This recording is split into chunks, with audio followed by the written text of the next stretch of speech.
मिठो रहेछ त। खै हातले पनि निकालेर खाइहाल्नु पर्यो। तर यो मैले खा त पाएन। दही हो कि खिर हो?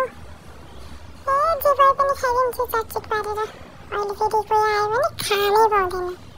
के हुन्छ फेरि? को यो? कोहीले मेरो भिडियो खिचिरह हो? नखिच है, मलाई खानामा डिस्टर्ब नगर। म चाहिँ गाम गुम्ती चटचट पारेर खाइदिन्छु। हैट। अब चाहिँ केराको पालो। मिठो छ केरा। गाम गुम्ती खाइदिनु पर्यो केरा। ल बोक्राबाट पनि निस्किनु। यताउता हेर्छु फेरि कोही आउँछ कि बोक्रा पनि च्यातेर आउँ कि होस् खादिनँ। अर्को एउटा छ नि त मसँग। ल यो खान्छु गप पारेर कपाकुप म मेरो बोकामा पनि राखिहाल्छु ताकि अरू कोही आएर मेरो यो केरा चाहिँ नखाओस्। के हो यस्तो गप्पी? मिठो। आफू पनि खाइदिनु पर्यो। भएन सब सक्दैन भयो। खै यता आइज त। तेरो चिउरा हेर्नु पर्यो आज। अति जति बेला नि चिलापिचिलाई गर्छ। आज त एकदमैसँग हेरिदिनु पर्यो। खै कतिको छ रहेछ। कता त देखे जस्तो पनि लाग्छ। फेरि छैन। ए त छ नि। त पनि चकचक नगर। कता फेरि अर्को उतातिर चिलायो? त्यतातिर छ कि क्या हो?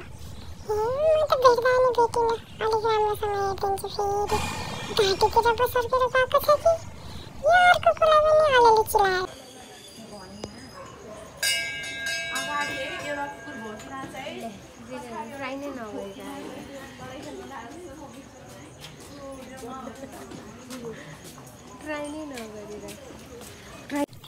लाला म छिटो ट्राई गरिहाल्छु। ए ल पक्रियो। अब यसो तानतुन पारेर कतिको बलियो रहेछ। म तानेर हेर्नु पर्यो। यसलाई उज्यारिसक्नु पर्यो।